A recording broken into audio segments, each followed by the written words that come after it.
friends, welcome to Amizhthampoo.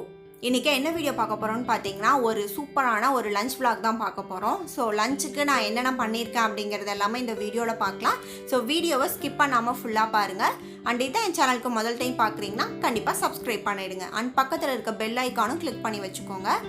And இந்த vlogல பாத்தீங்கன்னா மெயினா நான் தட்டப்பயிர் சாப்பாடு தான் பாத்தீங்க அப்படினா ஃபுல்லாவே வந்து கவர் பண்ணிருக்கேன். மீதி ரிமைனிங் நான் பண்ணிருக்க fish fry, cauliflower 65 இந்த ரெசிபீஸ் எல்லாமே ஆல்ரெடி என் சேனல்ல இருக்கு. சோ அந்த லிங்க்ஸ் எல்லாமே டிஸ்கிரிப்ஷன் பாக்ஸ்ல தரேன், நீங்க செக் பண்ணி பாருங்க.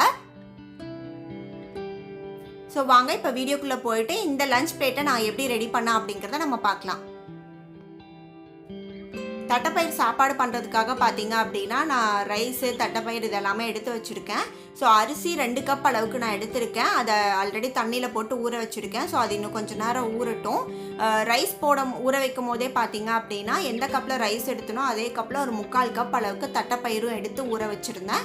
ஸோ ஊற வச்சு நம்ம குக் பண்ணும்போது பார்த்தீங்கன்னா தட்டப்பயிர் ஈஸியாக சீக்கிரமாக குக் ஆகிடும். அதுக்காக நான் எப்பவுமே ஊற வச்சு தான் பண்ணுவேன். ஸோ இப்போ ஊறிடுச்சு கொஞ்சம் நேரம், அதனால் தண்ணி வடிச்சிட்டு எடுத்து வச்சுருக்கேன். முட்டை பார்த்தீங்க அப்படின்னா ஆல்ரெடி நான் வேக வச்சுட்டேன். ஸோ வேக வச்ச முட்டையை தான் நான் எடுத்து இந்த பவுலில் வச்சுருக்கேன்.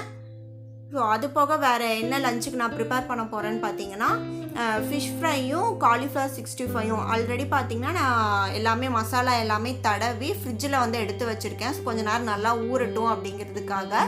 ஸோ இந்த பிளேட்டில் பார்த்தீங்க அப்படின்னா மீன் எல்லாமே நல்லா மசாலா தடவி வச்சுருக்கேன். ஸோ மீனுக்கு ரெடி பண்ண மசாலா கொஞ்சம் ரிமைனிங் ஆனதுனால கொஞ்சமாக தான் காலிஃப்ளவர் இருந்துச்சு. ஸோ அதனால் அந்த மசாலா வச்சு காலிஃப்ளவருக்கும் கோட் பண்ணி அதையும் வச்சுருக்கேன். காலிஃப்ளவர் ஃப்ரை பண்ணிடலாம் அப்படிங்கிறதுக்காக. ஸோ இதெல்லாமே நல்லா வந்து ஒரு 1 மணி நேரம் 2 மணி நேரம் நல்லா ஊறிச்சுன்னா நமக்கு டேஸ்ட்டு நல்லாயிருக்கும். அதனால் ஃப்ரிட்ஜில் வச்சுட்டேன். இப்போ அந்த டைமில் பார்த்தீங்க அப்படின்னா நம்ம தட்டப்பயிர் சாப்பாடுக்கு தட்டப்பயிரை மட்டும் முதல்ல ஒரு 3லேருந்து 4 விசில் விட்டு தனியாக வேக வச்சு எடுத்துக்கலாம். ஸோ குக்கரில் தண்ணி சேர்த்து இது ஒரு 3 விசில் விட்டு நம்ம எடுத்துக்கலாம். இது வேகட்டும். இப்போ சாப்பாடுக்கு தேவையான வெங்காயம், பூண்டு, தக்காளி எல்லாமே எடுத்து வச்சுருக்கேன். ஸோ இதெல்லாமே கட் பண்ணி எடுத்துக்கலாம். அண்ட் நம்ம மகரன் என்ன பண்ணுறான்னு பார்த்தீங்க அப்படின்னா ரொம்ப போர் அடிக்குதுன்னு சொல்லிட்டு ஃபோன் பார்த்துட்ருக்கான். வெளியும் எங்கே நான் விளையாட விடுறதில்ல. ஸோ நாங்களும் வந்து ஏதாவது ஒர்க் பண்ணிகிட்டு இருக்கனால அவங்க கூட விளையாட முடியறதில்ல. ஸோ அதனால் வந்து ஃபோன் தான் இப்போதைக்குங்கிறதுனால கொஞ்சம் நேரம் வந்து போட்டு கொடுத்துருக்கேன். அதனால் அமைதியாக உட்காந்து பார்த்துட்ருக்கான்.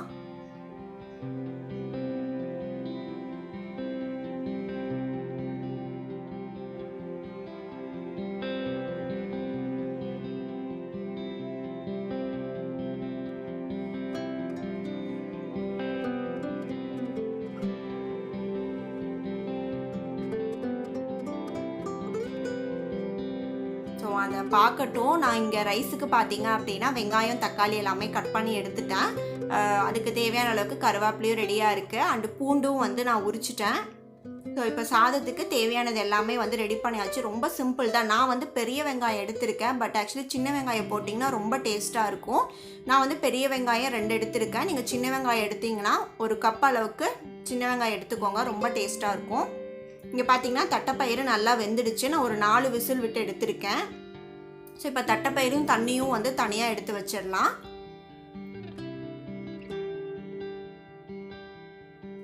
அரிசி ஊற வச்சுருந்தோம் இல்லையா, நல்லா கழுவி தண்ணி வடிச்சிட்டு எடுத்து வச்சுருக்கேன். இப்போ நம்ம சாப்பாடு எப்படி பண்ணுறதுன்னு பார்க்கலாம். இப்போ நான் அடுப்பில் குக்கர் வச்சு சூடானதுமே பார்த்தீங்க அப்படின்னா ஒரு 2-3 ஸ்பூன் அளவுக்கு எண்ணெய் சேர்த்துக்கலாம். எண்ணெய் வந்து சூடாகட்டும். எண்ணெய் சூடானதுமே பார்த்தீங்க அப்படின்னா ஒரு சின்ன ஸ்பூனில் 1 ஸ்பூன் அளவுக்கு கடுகு சேர்த்துருக்கேன். கடுகு வந்து நல்லா பொரிஞ்சதுக்கப்புறமா ஜீரகம் வந்து சேர்த்துக்கலாம். ஜீரகம் பொரிஞ்சதுக்கப்புறமா நம்ம கட் பண்ணி வச்சுருக்க கருவேப்பிலை, அதுக்கப்புறம் மிளகாய் வந்து உங்கள் காரத்துக்கு ஏற்ற மாதிரி சேர்த்துக்கோங்க. அதுக்கப்புறம் பூண்டு, இது எல்லாத்தையுமே சேர்த்துட்டு நல்லா எண்ணெயில் வதக்கி கொடுங்க. அது கூடவே பார்த்தீங்கன்னா நம்ம கட் பண்ணி வச்சுருக்க பெரிய வெங்காயம் சேர்த்துக்கலாம். நான் சொன்ன மாதிரி சின்ன வெங்காயம் சேர்த்து பண்ணுங்கள், அதுவுமே ரொம்ப டேஸ்ட்டாக இருக்கும். நான் இன்றைக்கி வந்து பெரிய வெங்காயம் யூஸ் பண்ணி பண்ணுறேன். ஸோ இது வந்து வெங்காயம், பூண்டு எல்லாமே நல்லா எண்ணெயில் வதங்கிடுச்சு. இதுக்கப்புறம் நம்ம கட் பண்ணி வச்சுருக்க ஒரு மீடியம் சைஸ் தக்காளி வந்து சேர்த்துக்கலாம். சேர்த்துட்டு அதையும் நல்லா மிக்ஸ் பண்ணி கொடுங்க. ஸோ தக்காளி நல்லா வதங்கிறதுக்காக நான் கொஞ்சமாக உப்பு, அந்த சாதத்துக்காக பார்த்தீங்க அப்படின்னா மஞ்சள் தூளும் வந்து சேர்த்துக்க போகிறேன். ஒரு 1/2 ஸ்பூன் அளவுக்கு சேர்த்துக்கோங்க. சேர்த்துட்டு நல்லா வதக்கி கொடுங்க. தக்காளி நல்லா வேகட்டும்.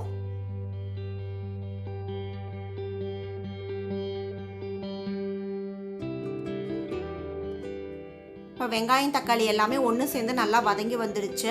இப்போ நம்ம வேக வச்சுருக்க தட்டைப்பயிறு மட்டும் சேர்த்துக்கலாம். அந்த தண்ணியை தனியாக எடுத்து வச்சுருங்க. நம்ம ரைஸுக்கு தண்ணி சேர்க்கும் போது அதை சேர்த்துக்கலாம்.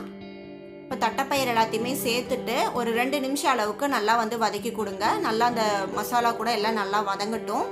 காரத்துக்கு ஏற்ற மாதிரி நீங்கள் இன்னும் கொஞ்சம் வரமிளகா வேணும்னாலும் நீங்கள் சேர்த்துக்கலாம். நான் வந்து அளவான காரம் தான். ஸோ இந்த மிளகாவும் காரமாக இருக்குங்கிறதுனால ஒரு மிளகா மட்டும்தான் நான் சேர்த்துருக்கேன். இப்போ தட்டைப்பயிறு சேர்த்து நல்லா வதக்கினதுக்கப்புறமா ஊற வச்சு தண்ணி வடித்து வச்சுருக்க ரைஸ் வந்து சேர்த்துக்கலாம். நான் 2 கப் அளவுக்கு சேர்த்துருக்கேன். ஸோ அதுக்கு 4 கப் அளவுக்கு தண்ணி வேணும் இல்லையா. ஸோ தட்டைப்பயிறு ஊற வச்ச மீதி தண்ணியும் அது போக 3 கப் அளவுக்கு தண்ணியும் சேர்த்துருக்கேன். மொத்தமாக 4 கப் அளவுக்கு தண்ணி சேர்த்துட்டு ஒரு தடவை கலந்து கொடுத்துட்டு ரைஸுக்கு தேவையான அளவுக்கு உப்பு சேர்த்துக்கலாம். ஸோ டேஸ்ட் பண்ணி பார்த்துட்டு அட்ஜஸ்ட் பண்ணிக்கோங்க, அதையும் உங்கள் டேஸ்ட்டுக்கு ஏற்ற மாதிரி. ஒரு தடவை நல்லா மிக்ஸ் பண்ணி கொடுத்துருங்க. இப்போ தண்ணி நல்லா கொதிக்க ஆரம்பிச்சிருக்கு. நான் இதில் வந்து ஒரு 2 டேபிள் ஸ்பூன் அளவுக்கு நெய் சேர்க்குறேன். நெய் பிடிக்காது அப்படின்னு நீங்கள் அவாய்ட் பண்ணிடுங்க. சேர்க்கணுன்னு அவசியம் இல்லை, பட் சேர்த்திங்க அப்படின்னா டேஸ்ட்டு நல்லாயிருக்கும். நல்லா ஒரு தடவை மிக்ஸ் பண்ணி கொடுத்துட்டு தண்ணி நல்லா கொதிக்க ஸ்டார்ட் ஆகிடுச்சு. ஸோ இப்போ வந்து குக்கரை மூடி வச்சிடலாம். மூடி வச்சுட்டு எப்பவும் போல் 3 விசில் விட்டு ஆஃப் பண்ணிவிட்டு ப்ரெஷர்லாம் அடங்கினதுக்கப்புறமா நம்ம ரைஸ் வந்து எப்படி வந்திருக்கு அப்படிங்கிறத பார்க்கலாம். ரொம்ப சிம்பிள் தான், நிஜமாகவே கண்டிப்பாக ட்ரை பண்ணி பாருங்கள், ரொம்ப டேஸ்ட்டாக இருக்கும். ஸோ இது விசில் வரட்டும், அதுக்கப்புறமா நம்ம பார்க்கலாம். நம்ம வேக வச்ச முட்டை எல்லாமே நல்லா ஆறிடுச்சு. இப்போ முட்டை வந்து உரித்து நம்ம எடுத்து வச்சிடலாம்.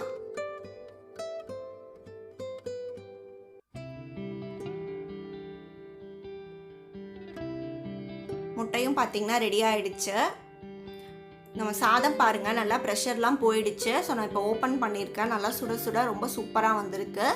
ஸோ இதை ஒன்ஸ் ஓப்பன் பண்ணிவிட்டு நீங்கள் நல்லா வந்து கலக்கி கொடுத்துருங்க. ஸோ அந்த தட்டைப்பயிறு மசாலா எல்லாமே வந்து ஒன்றா நல்லா ஈவனாக வந்து மிக்ஸ் ஆகணும். ஸோ நல்லா மிக்ஸ் பண்ணி கொடுத்துட்டிங்க அப்படின்னா ஈவனாக தட்டைப்பயிறு சாதம் எல்லாமே ஒரே மாதிரி நல்லா மிக்ஸ் ஆகி இருக்கும். கண்டிப்பாக இந்த ரெசிபியை ட்ரை பண்ணி பார்த்துட்டு எப்படி வந்துச்சுன்னு சொல்லிட்டு கீழே கமெண்ட் பண்ணுங்கள். நம்மளோட தட்டைப்பயிறு சாப்பாடும் வந்து ரெடி ஆகிடுச்சு. நெக்ஸ்ட்டு வந்து நம்ம ஃபிஷ் ஃப்ரை வந்து ரெடி பண்ணிடலாம். இப்போ ஃப்ரிட்ஜில் இருந்து நம்ம எடுத்து வெளியே வச்சு ஃபிஷ்ஷும் வந்து பொரிச்சிடலாம். ஃப்ரை பண்ணுறதுக்கு கடாயில் கொஞ்சமாக எண்ணெய் ஊற்றி வச்சுருக்கேன். சூடானதுமே நம்ம ஃபிஷ் பீசஸ் எல்லாமே சேர்த்து நல்லா ஃப்ரை பண்ணி எடுத்துக்கலாம். ஸோ அடுப்பை மீடியம் ஹீட்டில் வச்சு 2 சைடு கோல்டன் கலராக நல்லா கிறிஸ்பியாக ஃப்ரை பண்ணி எடுத்துக்கலாம். நான் முதல்ல ஒரு 3 பீஸ் மட்டும் சேர்த்துருக்கேன். நல்லா ஃப்ரை ஆகட்டும். இது பார்த்திங்கன்னா நல்லா கிறிஸ்பியாக ஃப்ரை ஆகிட்டுருக்கு. அவ்வளோதான், நம்மளோட மீன் எல்லாமே நல்லா ஃப்ரை ஆகிடுச்சு. இப்போ நம்ம எடுத்துடலாம்.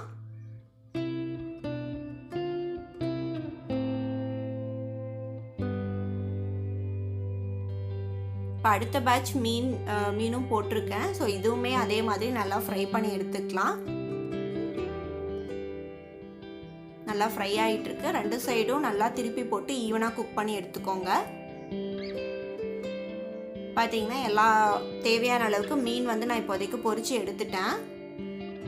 நெக்ஸ்ட்டு பார்த்தீங்க அப்படின்னா நம்ம காலிஃப்ளவரும் வந்து கோட் பண்ணி வச்சுருந்தோம் இல்லையா மசாலாவில். ஸோ இப்போ அது கொஞ்சமாக இருக்கிறனால அது எல்லாத்தையுமே ஃப்ரை பண்ணிடலான்னு சொல்லிட்டு காலிஃப்ளவர் வந்து சேர்த்திருக்கேன். ஸோ அதையும் நல்லா அதே மாதிரி கிறிஸ்பியாக ஃப்ரை பண்ணி எடுத்துக்கலாம்.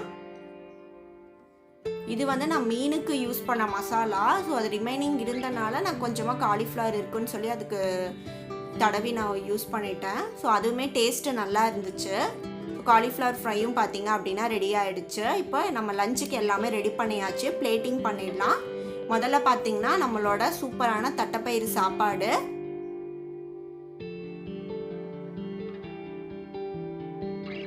சாதத்துக்கு பார்த்தீங்க அப்படின்னா நெய் ஊற்றி சாப்பிட்லாம், அப்படி இல்லைன்னா தேங்காய் எண்ணெய் இதெல்லாமே ஊற்றி சாப்பிட்டீங்க அப்படின்னா உங்களுக்கு எது பிடிக்குமோ தேங்காய் எண்ணெயோ இல்லை நெய்யோ எதுனாலும் ஊற்றி சாப்பிட்டீங்க அப்படின்னா ரொம்ப சூப்பராக இருக்கும்.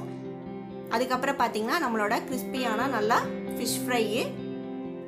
நெக்ஸ்ட்டாக காலிஃப்ளவர் 65 அந்த 2க்குமே பார்த்தீங்கன்னா கொஞ்சமாக ஆனியன் ரிங்ஸும் வந்து சைடிஷாக வந்து கட் பண்ணி வச்சுருக்கேன். அதையும் நம்ம வந்து பிளேட்டில் வச்சிடலாம். நெக்ஸ்ட்டு வேக வச்ச முட்டை. அண்ட் இது எல்லாத்துக்கூடயும் ஒரு ஸ்வீட் இருந்தால் நல்லாயிருக்கும் இல்லையா. ஸோ அதுக்காக ஸ்வீட் பார்த்தீங்க அப்படின்னா நம்மளோட கடலை மாவு லட்டு. இதுவுமே ரீசெண்டாக இப்போ நான் வந்து போட்டிருந்தேன் ரெசிபி. அந்த ரெசிபி பார்க்காம இருந்தீங்கன்னா டிஸ்கிரிப்ஷன் பாக்ஸில் லிங்க் தரேன், செக் பண்ணி பாருங்கள். நம்மளோட லஞ்ச் பிளேட் அவ்வளோதான், ரொம்ப சூப்பராக ரெடி பண்ணியாச்சு. ஸோ இந்த லஞ்ச் பிளேட்டில் உங்களுக்கு எது வந்து ரொம்ப பிடிச்சிருக்கு அப்படின்னு சொல்லிட்டு கீழே வந்து மறக்காமல் கமெண்ட் பண்ணுங்கள். உங்களுக்கு இந்த வீடியோ பிடிச்சிருக்குன்னு நினைக்கிறேன். பிடிச்சிருந்தா லைக் பண்ணுங்கள், ஷேர் பண்ணுங்கள். அண்ட் கண்டிப்பாக இந்த தட்டைப்பயிர் சாப்பாடை செஞ்சு பார்த்துட்டு எப்படி வந்துச்சு அப்படின்னு சொல்லிட்டு கீழே கமெண்ட் பண்ணுங்கள். அண்ட் என் சேனலுக்கு இன்னும் நிறைய பேர் சப்ஸ்கிரைப் பண்ணாமல் பார்த்துட்ருக்கீங்க. அண்ட் ப்ளீஸ் சப்ஸ்கிரைப் பண்ணிவிட்டு பாருங்கள். அண்ட் பக்கத்தில் இருக்க நோட்டிஃபிகேஷன் பெல்லையும் வந்து கிளிக் பண்ணி வச்சுக்கோங்க.